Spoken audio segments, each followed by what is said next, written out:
Stand by for action.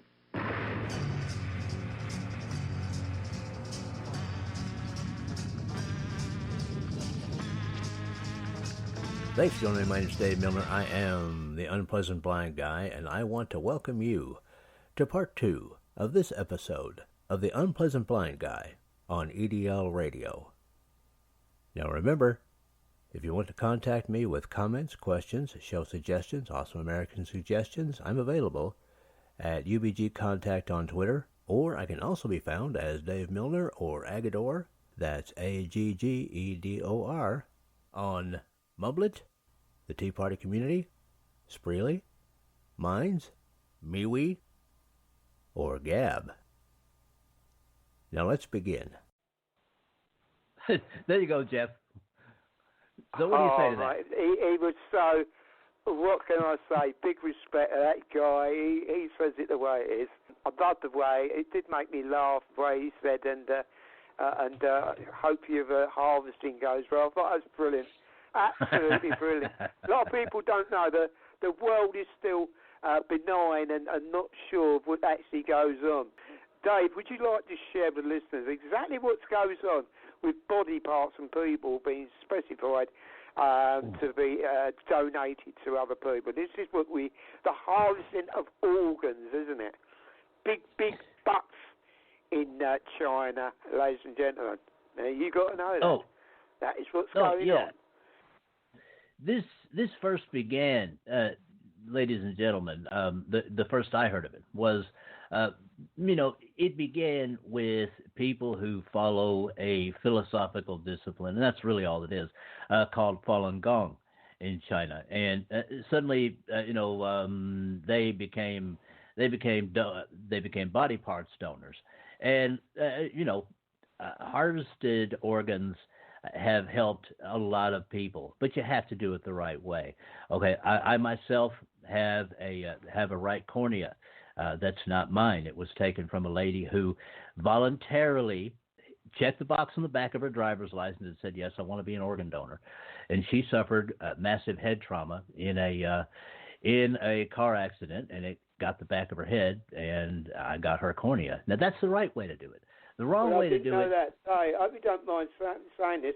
I didn't know that before. This is the first time that you've actually shared with what happened there, Dave. Thank you, brother. Well, Jeff, you asked how some of this works, and that's what I'm telling you. That's the right way to do it. Okay, that's cool. Yeah. And I encourage people to do it. No. Over here in the United States, and I'm sure this is the case also in the UK, they do not just let you die so they can harvest your organs, okay? But China's a little bit different.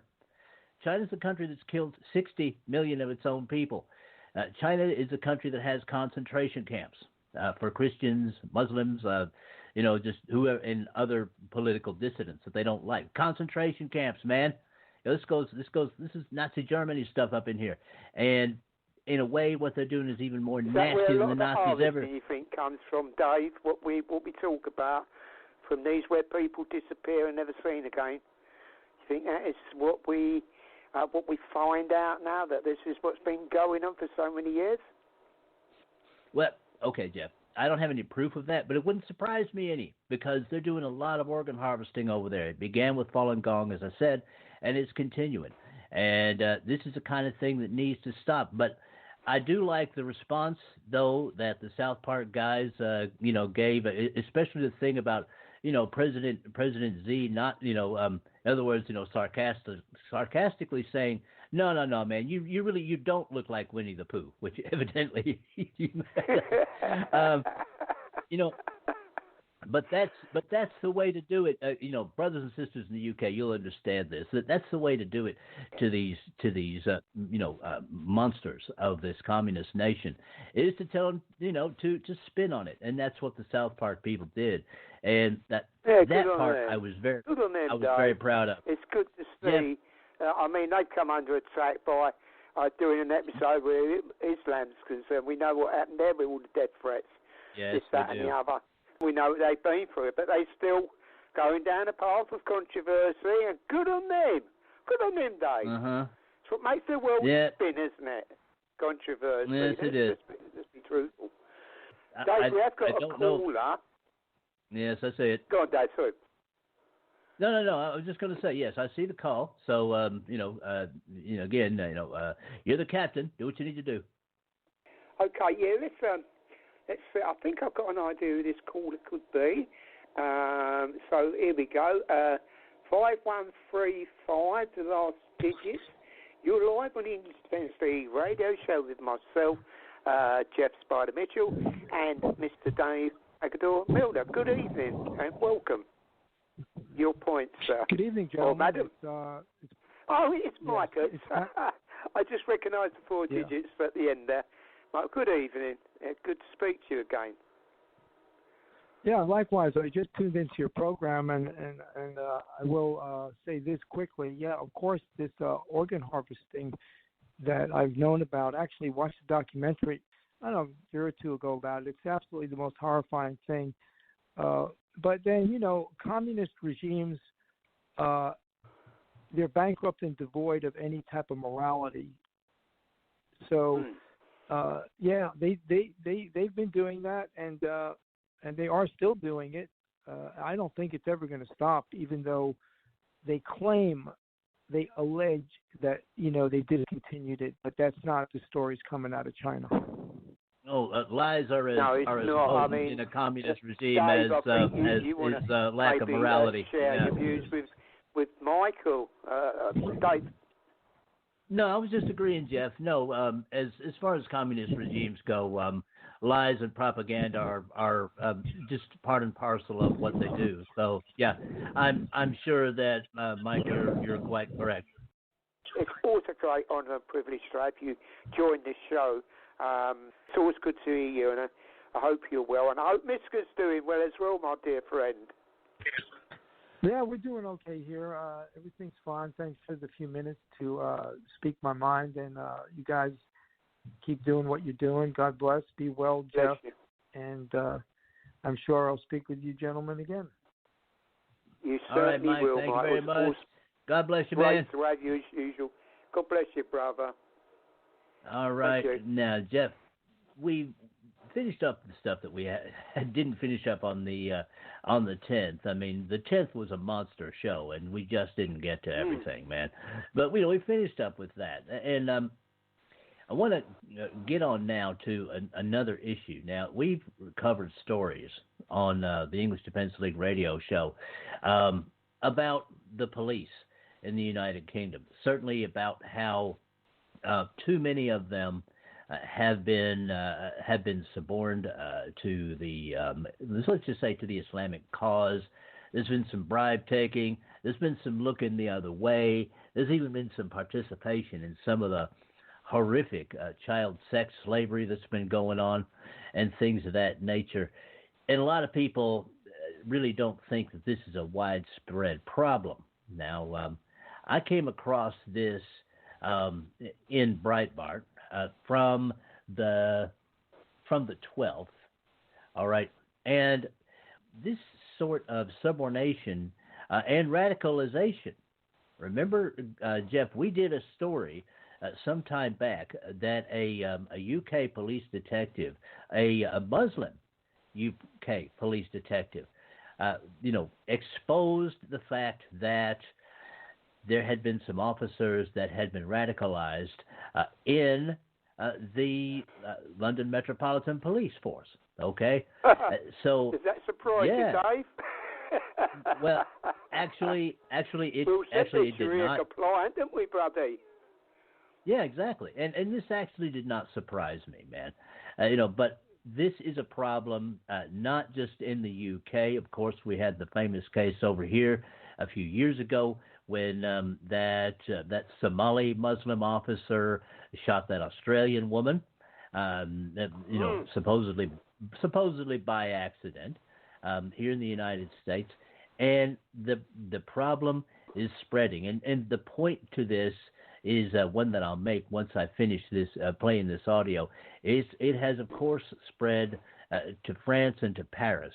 This here, Jeff, is about 2.5 minutes long. If you're ready, I'll go ahead and play this audio. Yeah, please, Dave. Thank you very much. All right, you guys are listening to the English Defense League radio show. Here we go. This is from Breitbart. Paris police disarmed after suspicions of Islamic radicalization. By Chris Tomlinson on October 12, 2019. 2 Muslim Paris police officers have had their weapons taken away from them, with one suspended from duty after allegations that the pair may have been radicalized. The first officer, a 39-year-old, was ordered to surrender his firearm on Thursday and suspended by the police force as a precautionary principle. According to his colleagues, the officer had married a Muslim lawyer in 2011 and began to grow his beard, pray at work and show other signs of religiosity, Le Parisien reports.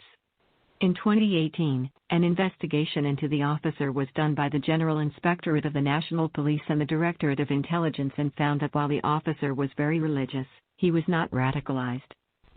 After divorcing his wife, he even shaved his beard and became less isolated from his fellow officers. However, since the killing of 4 people, including police officers, earlier this month by Muslim convert Mikhail Harpin, police have become far more cautious, with officers floating the idea that the 39-year-old could be practicing taqiyya, a form of deceptive concealment of religious belief which Islam permits. The second officer, a 34-year-old from Villeneuve-la-Garenne, had previously been suspended in 2018 after signs of radicalism but was later reinstated after a court appeal this year. He is said to have encouraged other Muslims to pray with him and refused contact with female colleagues, much like Harpin is said to have done. The officer also allowed the friend of a known terrorist to borrow his badge and firearm for a photograph. Christophe Rouget, Deputy Secretary General of the Union of Cadres of Internal Security, commented on the disarming of the 2 officers, saying, "Vigilance must apply and it is necessary to detect radicalized officers. But it must be done with cold rigor, without falling into a witch hunt." Earlier this week, some French officers claimed that they had been afraid of being labeled Islamophobic if they spoke out against Muslims they believed may be radicalized. Follow Chris Tomlinson on Twitter at @TomlinsonCJ or email at tomlinson@breitbart.com. And welcome back to the English Defense League radio show with your host, Jeff Spider Mitchell. Jeff, your thoughts, brother? Well, the word radicalize, taqiyya, stood out with me. Mm-hmm. I knew it would. No such thing as them being radicalized. This is Islam. It's nothing to do with radicalization. Islam's always been Islam. It's always had that way about it. Why do they use the word radicalization? Well, this is what Islam's all about. It's the way it was first formed. It's the way they went battering other countries. That's it. It's nothing radical about what they're doing. This is just Islam being Islam. They try to candy coat it. This fluffy so-called religion of peace. It's got nothing to do with religion. I'll tell you what now, ladies and gentlemen, peace in Islam. It means nothing what you think it is, what I know it means. It's totally different in Islam. So taqiyya is often, it's used every day.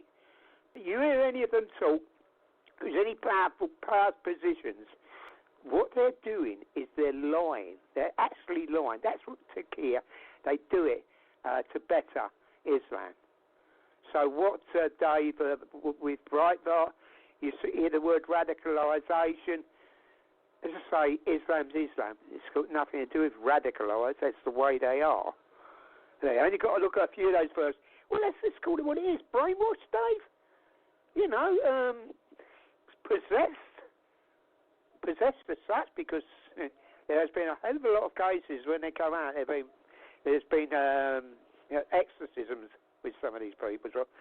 But that's another story. We might do a whole show about that, how many exorcisms has been performed on Muslims over, say, the last 5 years. I think our audience will be stunned exactly. This is why we say it's dark. It's satanic. The cult of death is satanic. There's 2 ways about it. But, Dave, that's just my 20 pence worth there. I normally 10 pence, but I add in another 10 pence worth of my views. Well, yeah, Jeff, and it was an interesting story to me when I saw it. Because the exact same things jumped out at me. I mean, especially when it comes to the taqiyya. Now, one of the things that people who want to defend Islam, especially over here in the States, try to do when we tell the truth about Islam is they say, well, what about all the Muslims that are in the United States military serving with pride? Well, to my mind, that's taqiyya as well.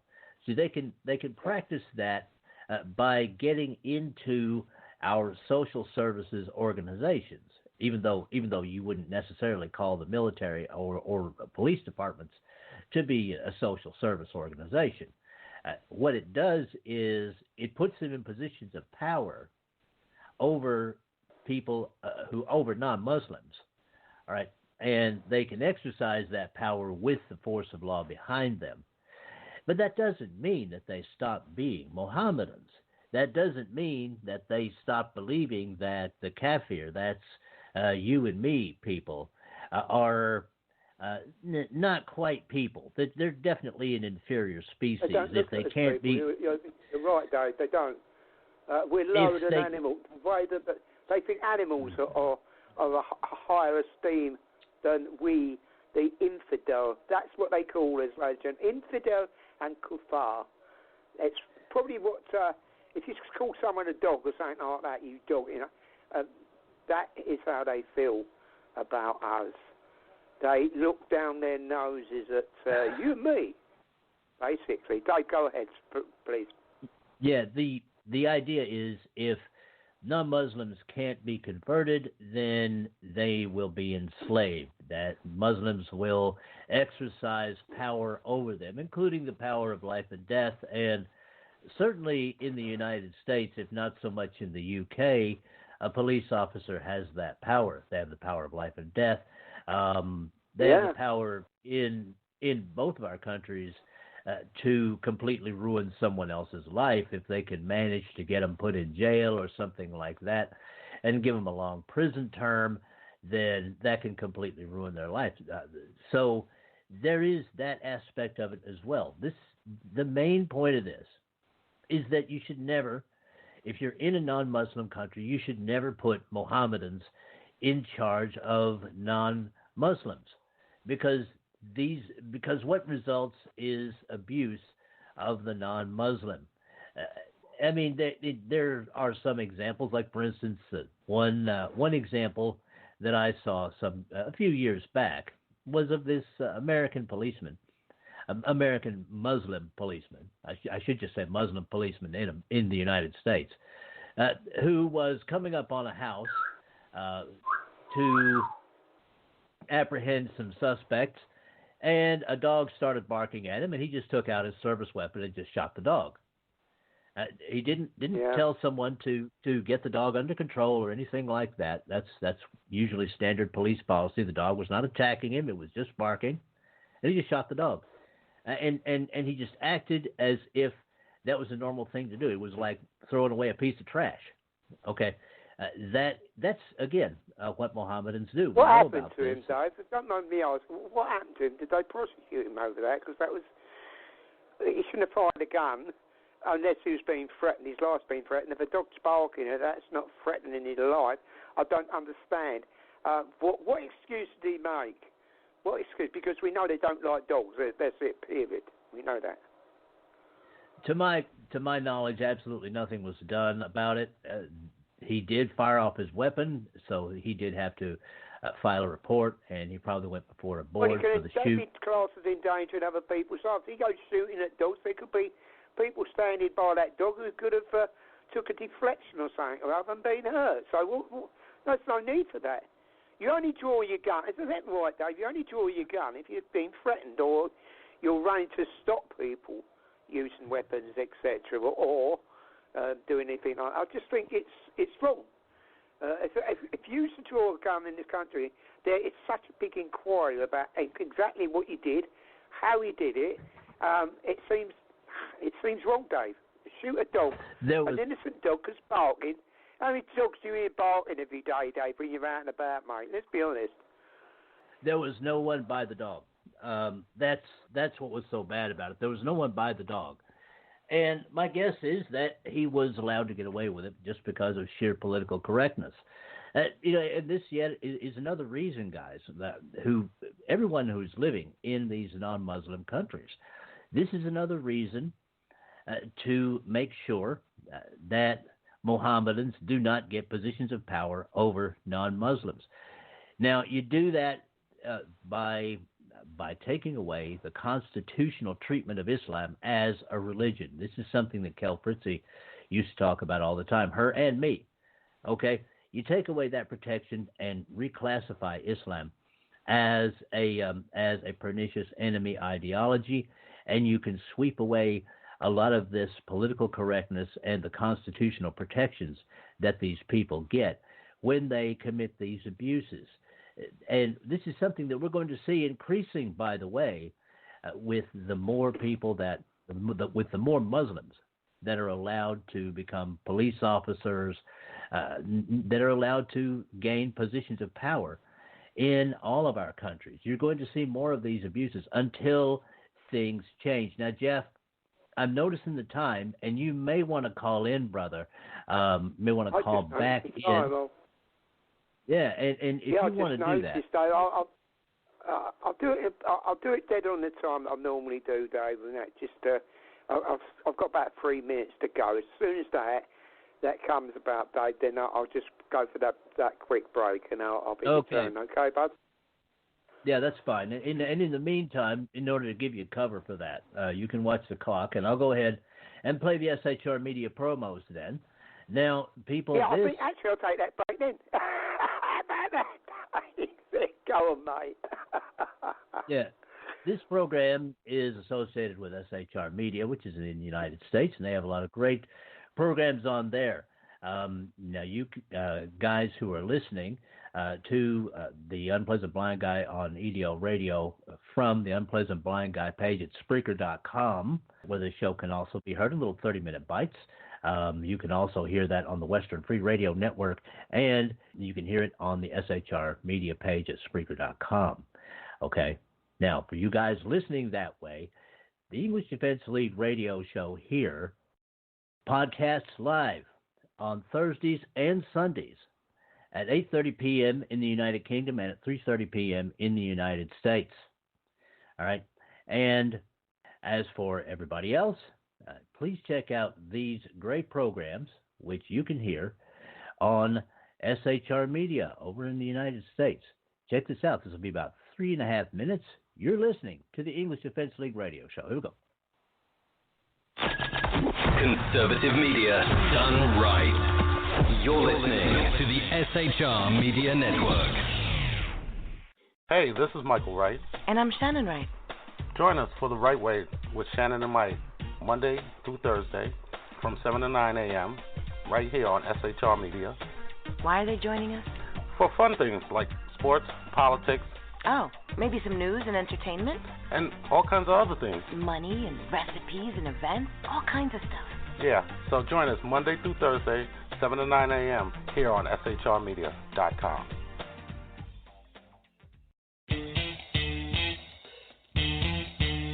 From a public locker inside a dilapidated Long Island rail station comes a show designed to piss off liberals using truth, facts, and ridicule.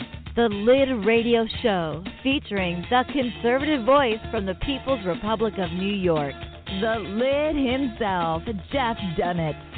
Tune in every Wednesday at 2 p.m. Eastern, 11 a.m. Pacific on the SHR Media Network. Go to shrmedia.com. At Lid Radio, we fight for the truth, justice, and a good kosher T-bone. If you don't listen, Hillary Clinton might sneak into your bedroom in her housecoat late at night and blame you for her election loss. It's the Lid Radio Show with Jeff Dunnett.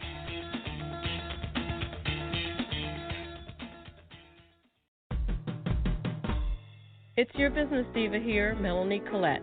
I am inviting you to a front row seat as I discuss some of the most intriguing details of wealth and finance with today's movers and shakers in the world of business.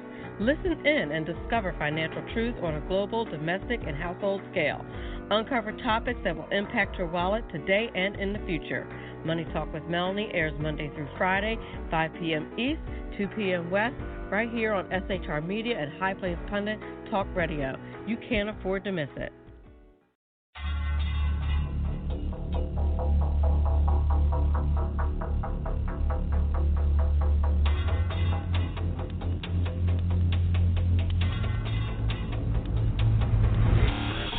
New show on the SHR Media Network, Sackheads Against Tyranny. On shrmedia.com. Go there quick like a bunny, 11 p.m. Eastern, 8 p.m. Pacific, every Wednesday. Live and direct on the SHR Media Network. shrmedia.com. Be there.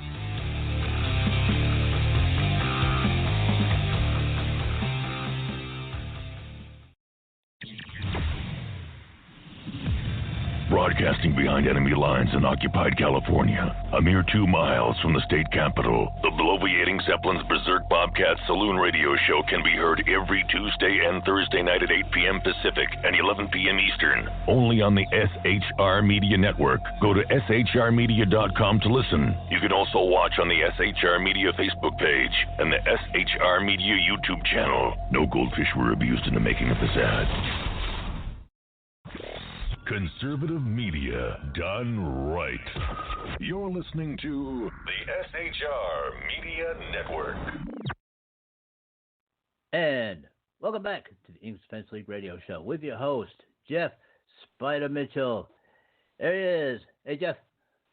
Yep, we're back. That we are, brother. The last quarter of the radio show, ladies and gentlemen. And my goodness, time just goes so quick when we do these shows. I've often said this, it's when you look down at the clock, you think, my goodness me, we've been on doing the show for over an hour now, an hour plus, and we've still got more stories. You know, I think it'd be easy to do 2 hours, even a 3-hour shows. I think so easy. I just ain't got the energy these days.